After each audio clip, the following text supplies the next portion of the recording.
Martin Dockrell, who works on tobacco control at Public Health England. Morning to you. Thank you very much for joining us. Good morning. I imagine that you've looked in detail at this research. What does Public Health England think? Is it going to change your advice? Well, we're familiar with this research already. It's been out for about 2 years, and so it really doesn't change anything at all. It finds that e-cigarettes aren't 100% safe. They're not as safe as fresh air, but they're much safer than smoking. And the scientific consensus around the world has got much stronger over the last 12 months. And the American National Academy of Sciences say on the available evidence, far less harmful than smoking.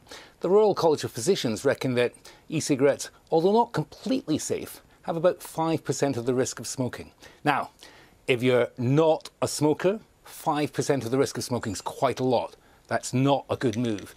If you are a smoker, reducing your risk by 95%, that's a very smart thing to do. And smokers thinking about switching should switch today without hesitation.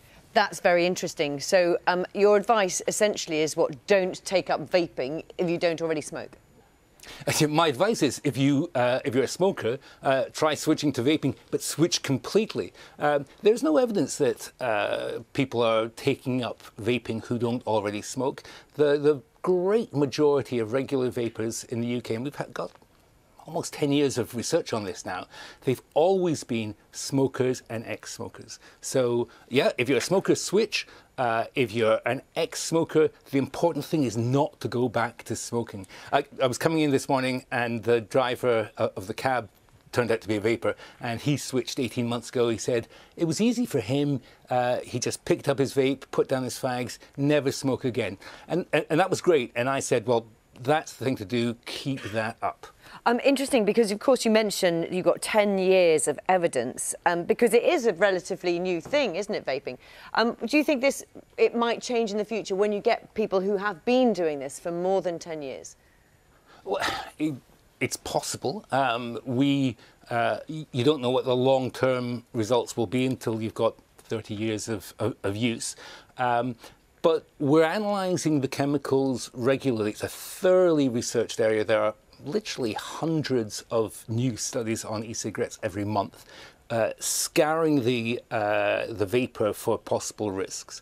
In the UK, we've probably got the tightest regulatory system, the tightest regulations for e-cigarettes that stop short of banning them. So all our e-cigarettes are tested, they have health warnings, they have a maximum nicotine concentration, and they have all sorts of standards they have to meet, chemicals that are prohibited. And that's probably, we're probably in the right place. We're not at the side like the Australians, where they've banned them completely, nor the Americans, where they've not really got any regulations in force yet at all. We've got a fairly carefully balanced system. Now, I'm not complacent about that. We're having to do constant research to make sure we've got that balance right.